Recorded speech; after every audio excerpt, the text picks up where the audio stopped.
Welcome to your weekly update on all things tax, the Tax Factor, from Blick Rothenberg. With Heather Self and Alan Tam.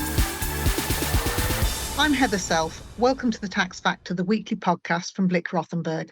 I'm delighted to say we've been climbing up the podcast charts. We might even be number one. So thank you for listening and do stay tuned as it's going to be an interesting few weeks ahead. It's good to be back, and I'm pleased to introduce another new voice to the Tax Factor, Blick Rothenberg Global Mobility Partner, Alan Tam. Welcome to the best tax podcast in town, Alan. No pressure. Delighted, Heather. Well, a week is a long time in politics, as somebody said once. We're recording this after seeing the resignation of Suella Braverman and the appointment of David Cameron as Foreign Secretary as part of a wider reshuffle. It's had some impact on the Treasury team as well, but Jeremy Hunt has stayed as Chancellor, and of course we've got the autumn statement next week. Now, the political nerds among you will know that there are four roles within the Treasury. There's the Chancellor himself, and it always has been a man so far. And then there's the Chief Secretary to the Treasury, the Financial Secretary to the Treasury, and the Economic Secretary to the Treasury. The one that we care about most is the Financial Secretary to the Treasury, because that's the person who shepherds the budget and finance bill through Parliament. But I believe that we've got a new Chief Secretary to the Treasury as well, Laura Trott. I don't know her, but I think you do, Alan. I do, but not personally, of course. She's my local MP. Very impressive CV, having graduated from Oxford University and having worked at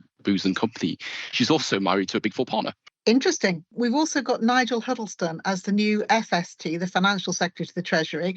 He's also got a business background. He's got an MBA and he's worked for at least two of the Big Four. So we've certainly got some business experience within the more junior Treasury roles now. Of course, it's an autumn statement, not a budget next week. And I know we've been speculating about what we might see. We have had some good news for the Chancellor this week. Inflation figures are down. It was 4.6%, which might give him more room for tax cuts. What rumours have you heard recently, Alan? Well, via social media and comments made in the media, the talk is around steadying the ship and reducing inflation, which, as you said, Heather, the government has reached its inflation target a month early. Therefore, we're unlikely to see significant tax cuts, given they generally have the opposite effect on inflation. The government have been raising much more from income tax and NIC from households, caused by freezing tax thresholds, whilst wages have continued to rise. This has meant families have less money to spend, reducing pressure on prices. However, Jeremy Hunt has dropped hints over further support for businesses ahead of next week's autumn statement, including scrapping the hated factory tax, which relates to the inability to fully expense investments in machinery and buildings. In fact, former Chancellor Nadhim Zahawi has asked to make full expensing permanent. That would be interesting, and it's something that Rob and Matt referred to in the podcast last week as well. It's something which in the budget arithmetic it doesn't flow through to the inflation figures, because we've already got full expensing until 2026. So he could probably say he's going to make it permanent, knowing full well that it actually only has an impact after the next election. So I do think that's looking like a front runner for the autumn statement. We've had a few comments from other political parties or other politicians, I think, haven't we, Alan? So talking about budgets and budget responsibility, Labour have announced that they would introduce legislation to ensure the Independent Office of Budget Responsibility can publish its own report on the dangers or benefits of any substantial tax or spending plans to be introduced in the budget or other fiscal event. This is to create a kind of safeguard against fiscal crisis such as Liz Truss's mini budget, which sent the financial markets into meltdown, drove up mortgage rates and led to her stepping down as PM after only 49 days. And she has produced some sort of growth budget proposals this week, which have got, I think, a cut in corporation tax to 15% proposed. Yes, the growth budget from Liz Truss, which was released this week, had proposals around cutting corporation tax to 15%, as well as unfreezing tax allowances, which the current government has frozen until 2028. It has been stated that the proposals will boost GDP by 23% and household incomes by 26,000 by 2044. However, this is an alternative budget and it's not the actual budget or autumn statement, which will be delivered by the current Chancellor, Jeremy Hunt, next week. Indeed, and let's wait and see what he has to say. Turning now to what else has been in the news, there have been several tax cases ranging from personal and small business ones right up to some major EU developments. Let's start with a small business one, Alan, a fraud case relating to the COVID reliefs. This is the case of a Manchester hotel owner being jailed for making, and I quote, completely fabricated claims for the Eat Out to Help scheme. The owner falsely claimed around 138,000 from the government's Eat Out to Help scheme and the coronavirus job retention scheme. He made multiple claims between April 2020 and August 2021. However, HMRC investigators discovered that the hotel owner did not serve food in his hotel at all. The only catering was tea and coffee making facilities in the hotel bedrooms. The owner also duplicated his claims by submitting information for 2 separate hotels when in fact there was only one. It's good that HMRC are tackling fraud, although there is a concern if taxpayers have made genuine mistakes, will HMRC take this level of severity? The moral of this episode is that if HMRC open an inquiry, to take it seriously, ask questions, or to ask for support where it is needed. Thanks, Alan. The next one I spotted was one about a transfer of a house between spouses who were separating. Now, I think as everybody knows, husband and wife, or husband and husband, or wife and wife can transfer properties tax-free during a marriage. Once they're divorced, they can no longer do that. In the period when they separate, there's a concession that says they can still transfer assets in the year of separation. And what happened here was that Mrs. Wilmore was the main wage earner. She had provided quite a lot of money to her husband, who'd set up in business as a property developer. And at the time they separated, they had their main residence, and they also had a second property, which in theory was going to become their main residence. And they agreed fairly quickly that she would keep the first one and he would have the second. But they didn't do any formal transfer until after the beginning of the next tax year. The revenue claimed that in order to do a transfer of property, you need legal formalities. It's not enough just to have an informal agreement. And anyway, they hadn't finalised their agreement by the end of the tax year. But the tribunal was sympathetic. They said it was very clear from the evidence that Mrs. Wilmore had in fact transferred her full beneficial ownership in the property before the end of the tax year. And so it was a tax-free transfer. I think that's a general warning that when you get married or separated or divorced, the tax consequences can be unexpected, and it's well worth, again, taking advice before you enter into major transactions.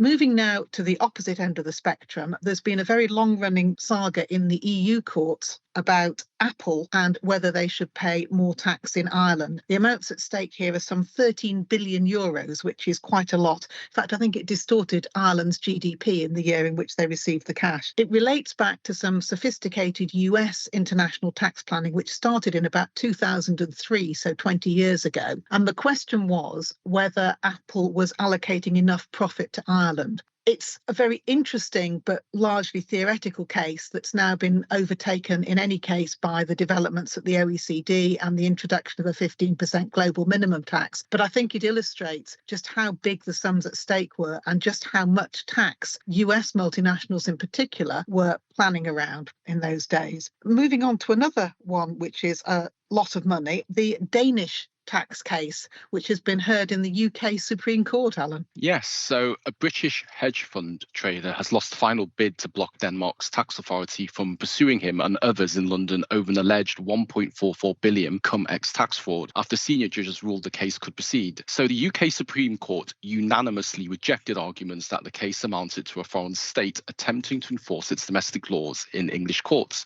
and breached a well-established principle known as the revenue rule. This is the rule against foreign tax authority enforcement in another country. The substance of the Danish claim is that the individuals defrauded the tax authority to obtain refunds to which they were never entitled, and the authority has brought its claims as a victim of fraud. The so-called cum-ex schemes, which flourished following the 2008 financial crisis, involved trading shares rapidly around a syndicate of banks, investors and hedge funds to exploit the tax systems of countries such as Denmark, Germany and Belgium. The ruling is seen as a significant victory for the Danish tax authorities, and it will also give confidence to other countries that are looking to accrue huge amounts of money. Thanks very much, Alan. Quite a range of tax cases this week. And finally, one business topic that we didn't mention on last week's episode was the collapse of WeWork in the US. And I think you had some brief comments from a global mobility perspective on that one, Alan. Yeah, absolutely, Heather. So a very interesting story in relation to WeWork. So the beleaguered company, once valued at 47 billion on the private market, had a 98% decline on its share price in the last year amid the remote working revolution during and after the pandemic. Being a global mobility specialist, and I love talking about remote working, and I probably talk about it in my sleep, but it again highlights how remote working has changed the working landscape over the past few years. Whilst there are undoubted benefits around the ability to access talent anywhere in the world, as well as meeting meeting any sustainability goals, employees and companies also need to pay attention to the risk, especially the tax risks of creating a PE, permanent establishment, should I say, local country income tax and social security you're holding, and other compliance filing requirements. It's just a timely reminder to review your remote worker population, take any corrective action, and put in place policies or frameworks to manage it all going forward. Thanks very much, Alan. That's all for this week on The Tax Factor. This time next week, it'll all be over. We'll know Jeremy Hunt's budget plans as all is revealed in his autumn statement. I'll be in the studio with Blick Rothenberg CEO Nimesh Shah for a special edition of The Tax Factor to take you through all the important tax updates. Look out for The Tax Factor earlier than usual next week on all the usual platforms. Thanks for having me along, Heather. We also want to hear from you. If you visit the Tax Factor page on our website, you'll find a form to contact us. Let us know the stories and topics that you'd like us to cover. We record the podcast on a Wednesday, so you can message us right up to the time we record. I'm sorry, but we can't give individual advice or responses to messages. I look forward to being back on the Tax Factor very soon. Until next time, from Alan and myself, goodbye and thanks for listening. That's all for this episode of The Tax Factor. Find all our previous episodes wherever you get your podcast.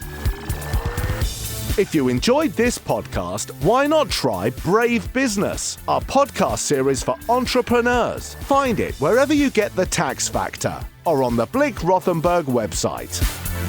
The Tax Factor.